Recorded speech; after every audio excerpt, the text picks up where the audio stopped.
מילה. הוא בא לדבר על מאורעות מרכזיים בקורות העם היהודי, מאז ועד היום.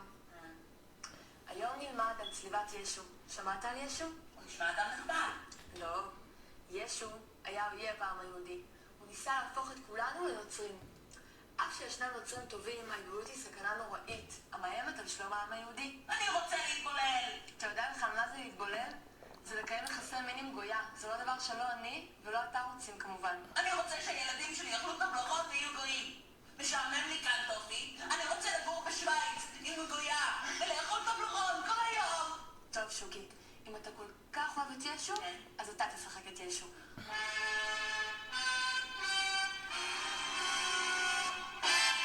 אני הוא יהודה אישקריות. ואני ישו. אני רוצה שכולכם תהפכו לנוצרים ותאכלו חזיר וטבלרון ויהיה לכם כיף. אתם רוצים הצופים בבית? בגלל זה אני אצלוב אותך. איך אתה מעז להטיף היהודים התמימים?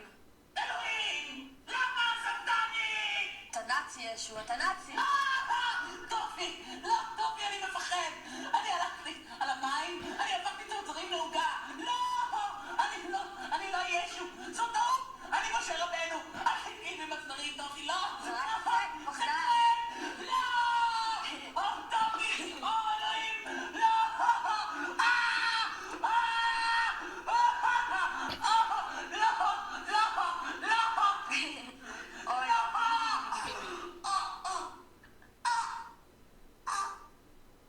All right, everybody, welcome back to the Jordan Report, and I am your host, Robert Jordan. Everyone, please remember to like, subscribe, and share. All right, guys, it's the truth hour, America. It's time to learn the truth, or time to face the truth. Because what is happening to the country has happened to many nations throughout history, people. The same group of people have commandeered one nation after another, okay? And usually when they're done with them, usually when they're at the end of the game, they've stolen everything, they've drained the nation dry, they usually run them into war or create some sort of calamity where that it creates their destruction. Okay? This is just what they do throughout history. The most notable would be Spain, 1492. You can look that one up. But anyway, these people have been here before. They know what they're doing. They know exactly what they're doing. They've done this over and over. But it's your turn, America. And I want to show you who these people are and what it is that they actually think about you. This is a rabbi over in Israel, okay? This is just some of the things that they say openly. They can be even more explicit, and I have them saying even more explicit things. But anyway, this is the top rabbi. America's collapsing. Israel must step up as new world power, okay? Anyway, this is from January the 14th, 2021. This is Israel 365 News. One of Israel's most respected rabbis, Rabbi Shmuel Eliyahu, has released a statement on the status of America as a waning world power and a message of hope for Israel to fill the void. Rabbi Eliyahu is the chief rabbi of Safed and a member of the Chief Rabbinate Council. The big crisis that's currently happening in America. Regarding the outcome of U.S. elections, Rabbi Eliyahu explains that the schism is deeper than last week's incident on Capitol Hill, saying, the big crisis that is currently happening in America didn't start with the storming of the Capitol. It started with the Democrats' party's lack of confidence in Trump's presidency, expressed in fiery protests across the United States, and his being labeled in every possible derogatory manner. That's the rabbi here. The rabbi added that the lack of Republican trust in America's election process also contributed to the crisis. With tremendous sorrow, we can recall the event as a part of the process of U.S. descending from the stage of world history. It's a sad moment, but it's happening. Pharaoh fell too. Recalling the fall of ancient Egypt, the rabbi uses historic precedent to back up his claim, saying, this is not the first time a superpower fell because of a crisis of values and returns of being an ordinary country among other nations. This is what happened to Egypt and Rome in the old days. This is what happened to the Ottoman Empire approximately a century ago, all the way to the Russian Empire that collapsed 30 years ago, both of whom collapsed due to a failure of values that led to their demise, as well as a decline in the great powers in their great power as world leaders. Rabbi Eliyahu also recalled the collapse of France and Great Britain, who were once considered part of the four powers that ruled the world. He added that they collapsed just as Europe as a whole is collapsing because of values of lack thereof. He's leaving out a lot of stuff, I know, okay? But we're reading the article. The value of justice were replaced with those political correctness. The family's values have been replaced with those of hedonism. The birth rate that fell below the red line caused the European leaders to open the floodgates to mass Muslim migration that would fill the void, and Europe started to totally lose its character. Rabbi Eliyahu sees the development unfolding as an opportunity for Israel to step up and take America's place as the world superpower. He supports his proposition by calling Israel a world leader in family values, saying we have called upon to fill this vacuum. There are problems inside the state of Israel as well, but unlike Europe, Europe leads the world in stability of family values. The average amount of children per Israeli woman is double the average of Western world. And this is what propels Israel's economy and creativity forward. Israel also leads the globe in the least amount of children from single mothers. Okay? Now I'm just trying to give you an insight in the game that was played on America. Okay? The whole time is that they were trying to set you up to take you over so they would be the leader. And that is what's happening in America. This is why we're in such a precarious position. They're running your country now, and now they're leading us into war. A surprising report from Israel today where officials are taking seriously a recent upsurge in spitting and hitting attacks on clergy and the vandalism of Christian sites. Christians in Jerusalem's Old City say they've been repeatedly assaulted. So how are Christian leaders responding? CBN's Julie Stahl brings us the story from Jerusalem.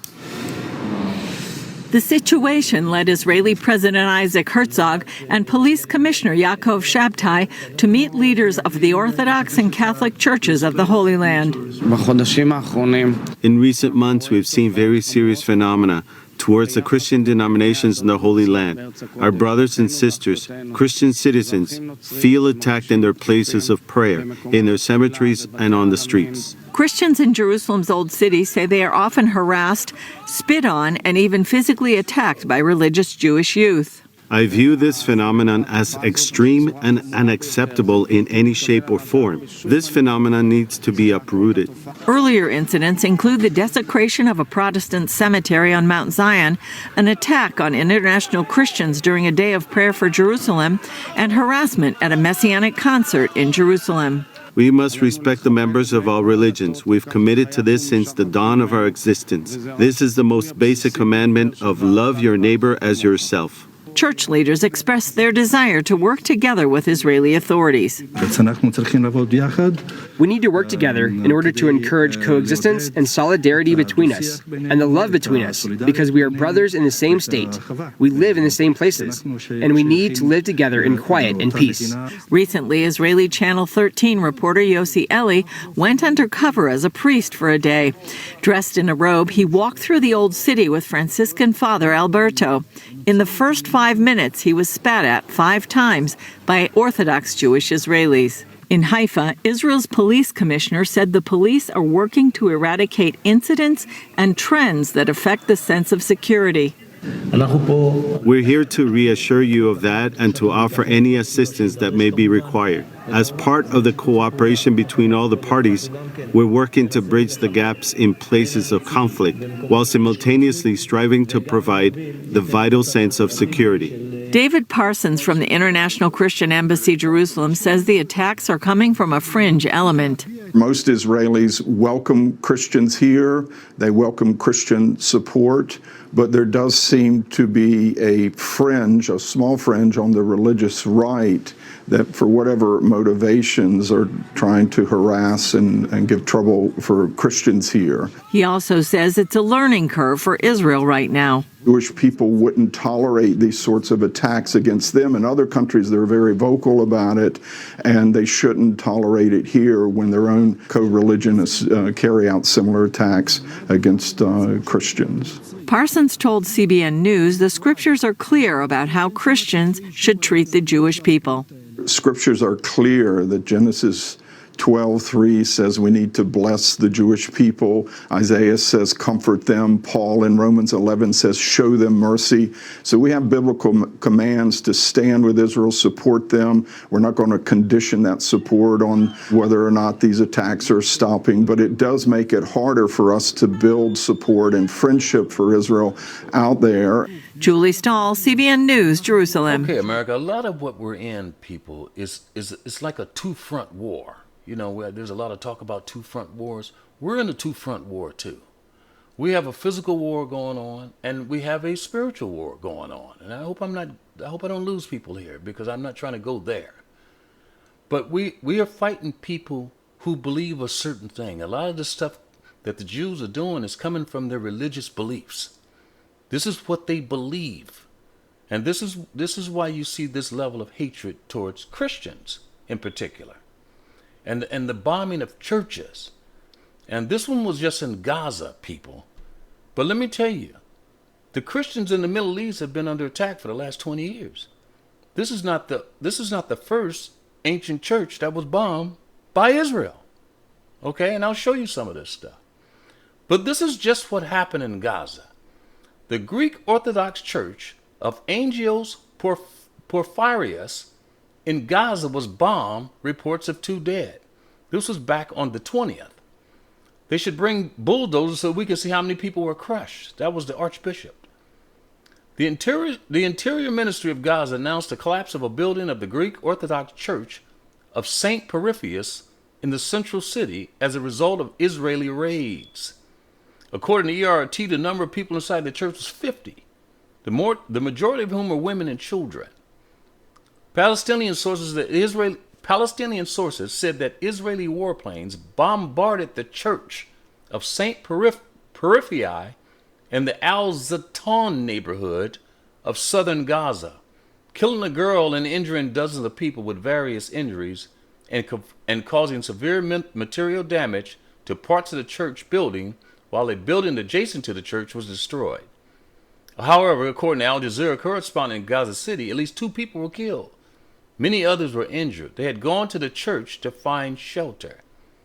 The church is a few meters away from the National Arab Baptist Hospital, which is affiliated with the Anglican Episcopal Church in Jerusalem, where it was bombarded last Tuesday, killing and injuring hundreds of civilians.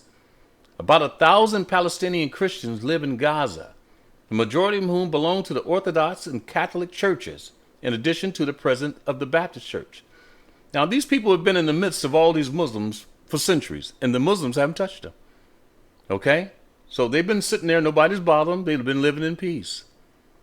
Some Christian civilians took refuge in the church and their attached buildings after the houses of some of them were destroyed as a result of shelling and salt shelter.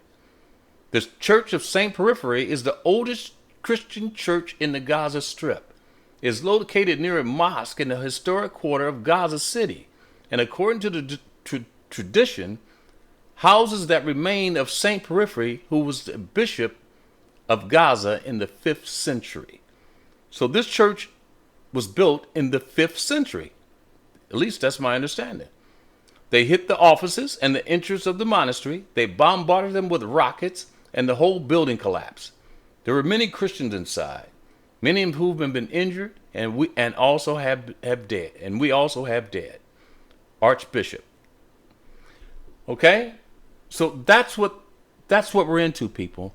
You know, there's several acts of war. We got the physical side. We got our borders open. That's an act of war. The imposition of a fake president is an act of war. Okay, there are many acts of war, but there's also a spiritual side to this, and that's what we must understand.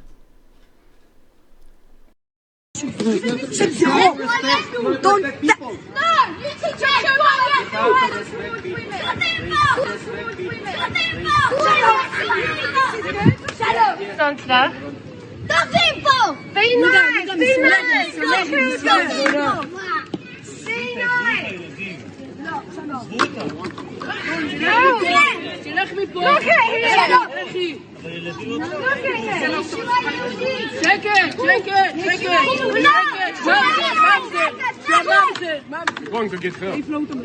What, by the children? שקט, לכו מפה. שקט. לכו מפה, לך.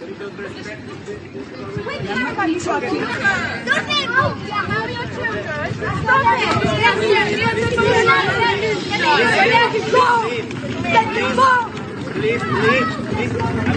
Silent people here. Why you raise your voice? Raise your voice. Why you raise your voice? You're such a good person when you raise your voice. Please let me raise my voice, not you. You're supposed to don't raise your voice and go. Go.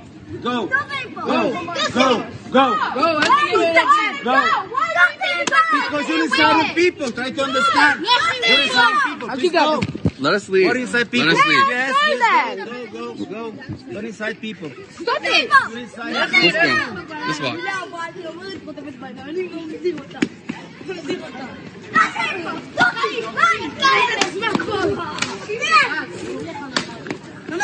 You're coming to insult people. Please don't. We got you on film. Oh, we got you on film. We got you saying You have nothing to to the respect other children. people's. We're leaving, and you're following us. Very good. Very good.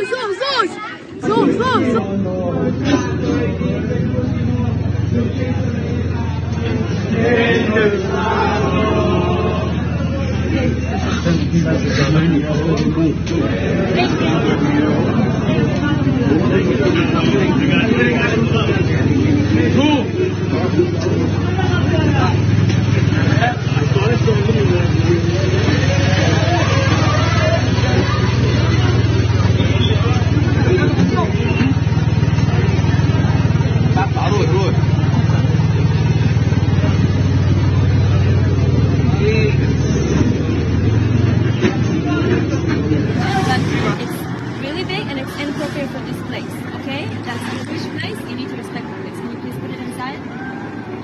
Okay, this is I'm very harsh. respecting It's your very harsh. religion. No, you're not respecting Can my you please religion. stop taking pictures? You're not respecting. You're hindering me from my human right to. No, this is not provocation. I'm an abbot. This It's is not- my dress. This is how I'm I dressed. told you to do something with your dress code. I told you to do something with your cross. The cross is part of my dress code. I'm a Roman Catholic abbot. This is how I dress. So you want from me that I'm not dressed as my faith tells me how I should dress. All right, guys, let's look into the scenarios as to why Israel or Mossad would have used Hamas for this false flag that everyone is saying is a false flag that Israel staged, okay? There's many scenarios being put forth as to why Israel would do something like this. One was to seize Gaza, to finally displace the Gazans and take Gaza.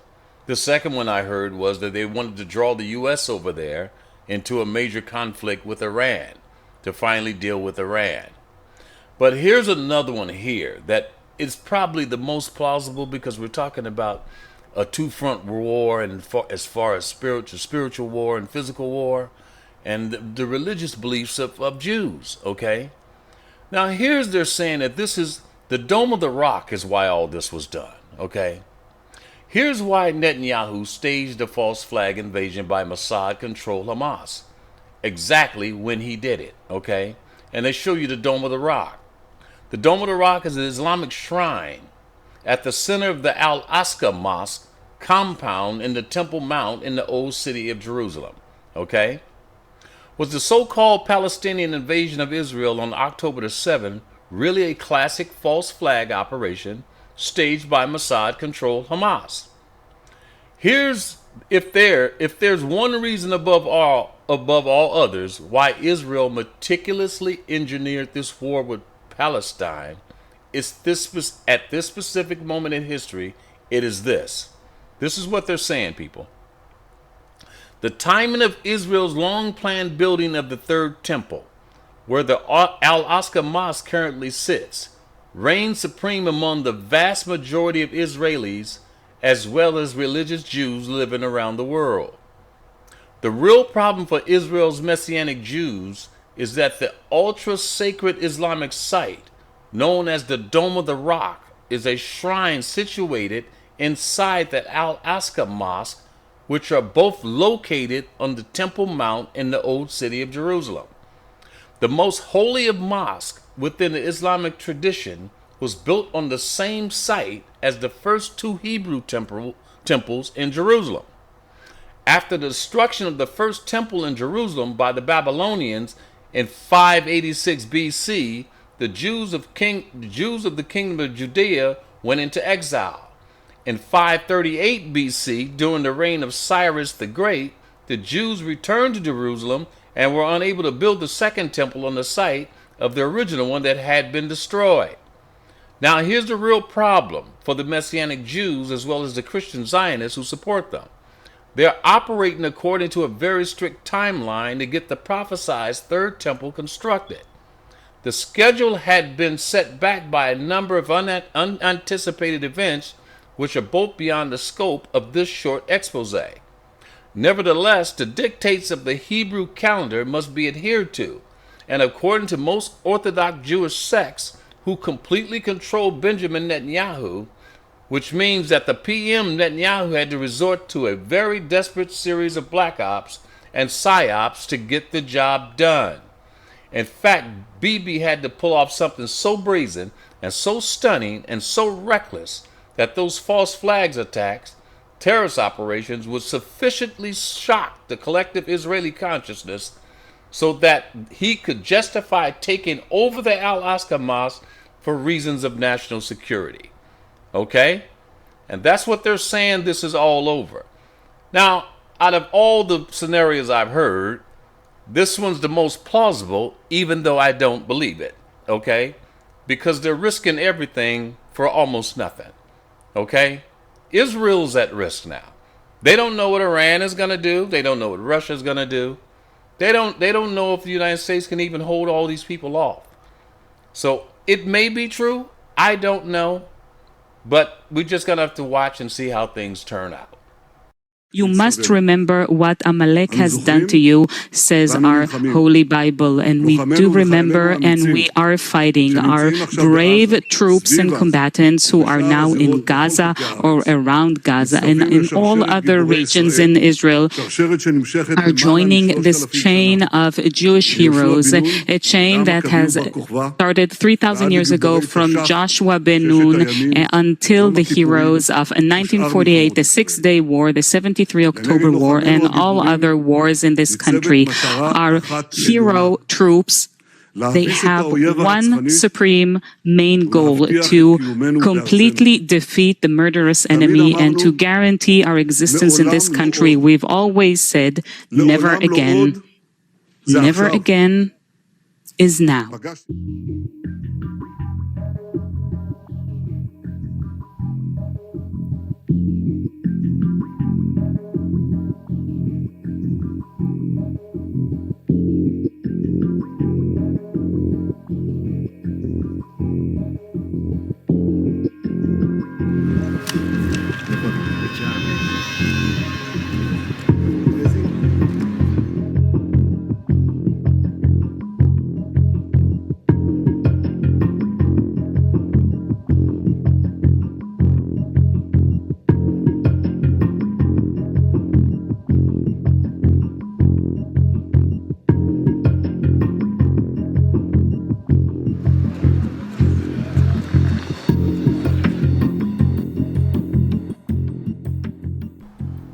All right, guys, let me close this by saying, as we can see, the world is in terrible, terrible shape.